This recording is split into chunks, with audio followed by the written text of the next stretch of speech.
old woman in the woods.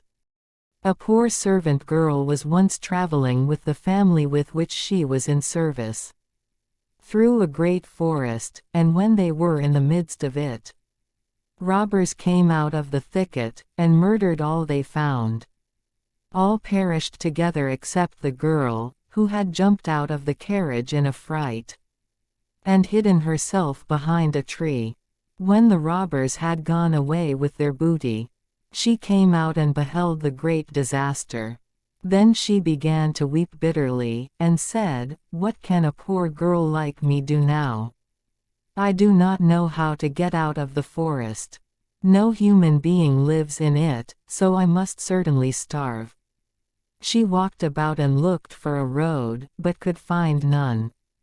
When it was evening she seated herself under a tree, gave herself into God's keeping, and resolved to sit waiting there and not go away, let it happen what might. When she had sat there for a while, a white dove came flying to her with a little golden key in its beak. It put the little key in her hand, and said, "Do you see that great tree? There is a little lock, open it with the tiny key, and you will find food enough, and suffer no more hunger." Then she went to the tree and opened it, and found milk in a little dish, and white bread to break into it, so that she could eat her fill. When she was satisfied, she said, "It is now the time when the hens at home go to roost. I am so tired I could go to bed too." Then the dove flew to her again, and brought another golden key in its bill, and said, "Open that tree there, and you will find a bed." So she opened it, and found a beautiful white bed. And she prayed God to protect her during the night, and lay down and slept. In the morning the dove came for the third time, and again brought a little key, and said, "Open that tree there, and you will find clothes." And when she opened it, she found garments beset with gold and with jewels, more splendid than those of any king's daughter. So she lived there for some time, and the dove came every day, and provided her with all she needed, and it was a quiet good life. Then one day the dove came and said, "Will you do something for my sake?" "With all my heart," said the girl. Then said the little dove, "I will guide you to a small house. Enter it, and inside it, an old woman will be sitting by the fire and will say, 'Good day.'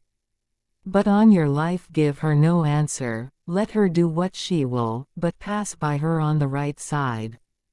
Further on, there is a door, which open, and you will enter into a room where a quantity of rings of all kinds are lying, amongst which are some magnificent ones with shining stones. Leave them, however, where they are, and seek out a plain one, which must likewise be amongst them, and bring it here to me as quickly as you can." The girl went to the little house, and came to the door. There sat an old woman who stared when she saw her, and said, "Good day, my child." The girl gave her no answer, and opened the door. "Whither away?" cried the old woman, and seized her by the gown, and wanted to hold her fast, saying, "That is my house, no one can go in there if I choose not to allow it." But the girl was silent, got away from her, and went straight into the room.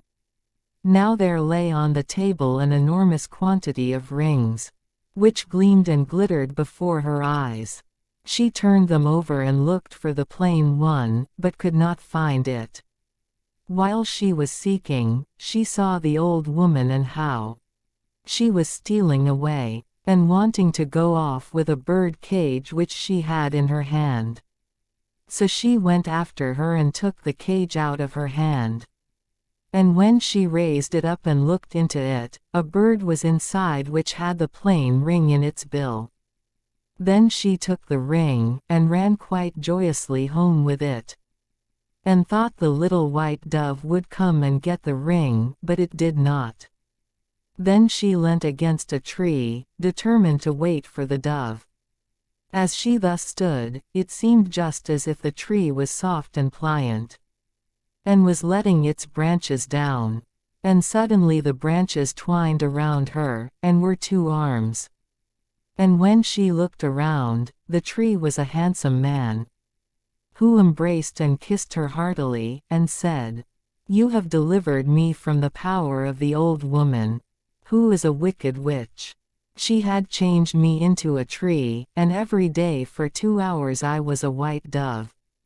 Then his servants and his horses, who had likewise been changed into trees, were freed from the enchanter also, and stood beside him.